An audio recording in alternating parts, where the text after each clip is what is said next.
Indra Bekti senang ketemu anak-anak. Ajari berdoa hingga bernyanyi di ruang perawatan. Presenter dan pemain film Indra Bekti bertemu anak-anaknya setelah terpisah selama seminggu. Indra Bekti harus menjalani perawatan intensif di RS Abdi Waluyo, Menteng, Jakarta Pusat, sejak tanggal 28 Desember tahun 2022, hingga harus berpisah sementara dengan anak-anaknya. Atas saran dokter, Indra Bekti diizinkan bertemu anak-anaknya.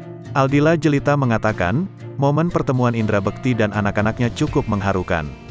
Momen pertemuan itu yang ditunggu-tunggu, kata Aldila Jelita di RS Abdi Waluyo, Kamis, tanggal 5 Januari tahun 2023. Saat bertemu, Indra Bekti melepaskan kerinduannya pada anak-anaknya. Indra Bekti bahkan mengajari anak-anaknya berdoa dan bernyanyi hingga bermain dengan para perawat. Di ruangan itu bikin permainan, jadi anak-anak happy, Mas Indra juga senang, ucap Aldila Jelita. Meski masih dirawat, kesehatan Indra Bekti perlahan membaik. Saat bertemu, Indra Bekti ingat semua nama anaknya. Di sela perawatan di ruang ICU rumah sakit, Indra Bekti sering mencari dan menanyakan 3 anaknya.